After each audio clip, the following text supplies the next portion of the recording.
નમસ્તે વિદ્યાર્થી મિત્રો, આજે વાત કરીશું વાર્ષિક પરીક્ષા પેપર સોલ્યુશન ધોરણ 11 અને વિષય કમ્પ્યુટરના 100% નવી બ્લુ પ્રિન્ટ આધારિત પેપર સોલ્યુશન મેળવવાના છીએ.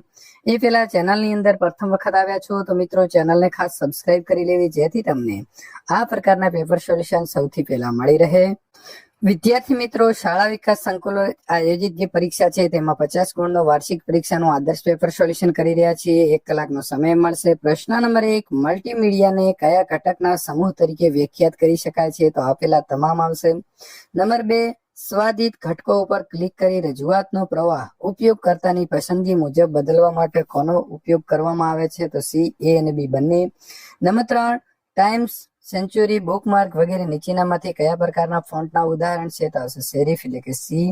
સિસ્ટમ દ્વારા પૂરા પાડવામાં આવેલા વિનિયોગ દ્વારા કોને કોમ્પ્યુટરમાં સીધા જ ઉમેરી શકાય છે? તો આવશે સી, એ અને બી બંને. Audio video.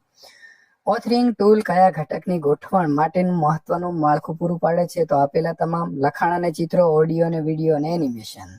નીચેનામાંથી કયા પ્રકારના ટૂલ્સમાં ઘટકોને માળખાકીય ગોઠવણ અથવા તો પ્રક્રિયાના સ્વરૂપે ગોઠવવામાં આવે છે? તો આપેલા તમામ. નંબર 7, નીચેનામાંથી કયો ટૂલ સૌથી પ્રચલિત પ્રકારનો ઓથરિંગ ટૂલ છે? તો સી, સમય આધારિત ટૂલ્સ. નંબર 8, જ્યારે કોઈ ચોક્કસ ટૂલને પસંદ કરવામાં આવે ત્યારે તે ટૂલ માટે ઉપલબ્ધ વિકલ્પો કઈ પેનલમાં દર્શાવવામાં આવે છે? તો ટૂલ્સ ઓપ્શન પેનલ. પ્રશ્ન નંબર 9, નીચેનામાંથી કયા પ્રકારના ઓથરિંગ ટૂલમાં ઘટકોને પુસ્તકના પાના અથવા તો કાર્ડના ઢગલા સ્વરૂપે ગોઠવવામાં આવે છે?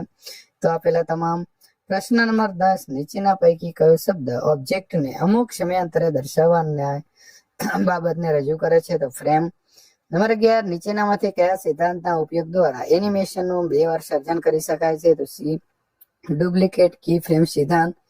સ્નિફિંગમાં કોણ અલાયદું સ્તર ધરાવે છે? તો ડી, આપેલા તમામ. નંબર 13 મિત્રો, સર્કલ લેયરની ઉપર રોટેટ નામનું નવું લેયર ઉમેરવા માટે કયા મેનુ વિકલ્પનો ઉપયોગ કરશો? તો મિત્રો જવાબ આવશે સી, સર્કલ લેયર આવશે. Right click, new layer, transform, rotate. દરેક સ્તરના નીચેના પૈકી કયા પોતાના ભાગ હોય છે? તો પેરામીટર્સ. સ્નિફિંગની અંદર એનિમેશનનો વિશિષ્ટ દેખાવ આપવા માટે શું ઉમેરવામાં આવે છે? તો ચિત્ર. ઇમેજના પ્રાવૃત લેયરને ખોલવા માટે કોનો ઉપયોગ કરવામાં આવે છે? તો નાના ત્રિકોણનો.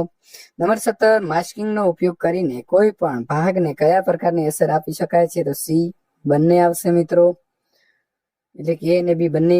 માસ્કિંગનો ઉપયોગ કોના માટે થાય છે? તો બે આવશે, ઓબ્જેક્ટને છુપાવવા માટે અને ઓબ્જેક્ટને ઉઘાડા કરવા માટે. સ્નિફિંગની અંદર આલ્ફા કિંમતની જેમ જ ઇમેજને બતાવવા માટે કયા ગુણધર્મનો ઉપયોગ કરવામાં આવે છે? તો એમાઉન્ટ. નીચેનામાંથી કયો રંગ ઇમેજને કદ બદલવા માટે પોઈન્ટ્સ એટલે કે બિંદુઓ બતાવે છે? તો એ એટલે કે લીલો. એનિમેશન સોફ્ટવેરની અંદર ક્રિયા પ્રતિક્રિયાના ભાગરૂપે ક્રિયાઓ ઉમેરવા નીચેનામાંથી શું વપરાય છે? તો આવશે એક્શન સ્ક્રિપ્ટ. નંબર 22, લિનક્સના ગ્રાફિકલ ઇન્ટરફેસમાં કમાન્ડ લાઇન કોન્સોલ ખોલવા માટે કઈ વિન્ડો છે? તો આવશે બી, ટર્મિનલ વિન્ડો. મેનનું પૂરું નામ જણાવો? તો આવશે મેન હેલ્પ. લિનક્સની જૂની ફાઇલની નવી માહિતી ઉમેરવા માટે કયા ચિહ્નનો ઉપયોગ થાય છે? તો ઓપ્શન આવશે બી. લિનક્સની અંદર કઈ કી ફાઇલનો અંત દર્શાવે છે? તો કંટ્રોલ ડી. ડોક્યુમેન્ટની અંદર આગળની દિશામાં ફોરવર્ડ લખાણને શોધવા માટે કયો કમાન્ડ વપરાય છે? તો મિત્રો અહીં આવશે એ. શેલ સ્ક્રિપ્ટનો અમલ કરવા માટે કેટલા આદેશ છે? તો આવશે બી, 2.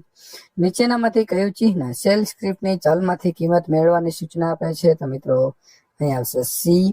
સિસ્ટમ ઉપર ચાલતી પ્રોસેસની યાદીમાં PID શું દર્શાવે છે? તો સી, દરેક પ્રોસેસ સાથે જોડાયેલા એક અનન્ય પ્રોસેસ ક્રમાંક.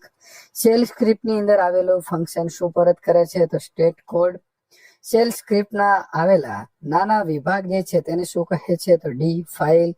કેસ વિધાનનો અંત દર્શાવતો કીવર્ડ કયો છે? તો આવશે મિત્રો ઇસેન્સ એટલે કે સી.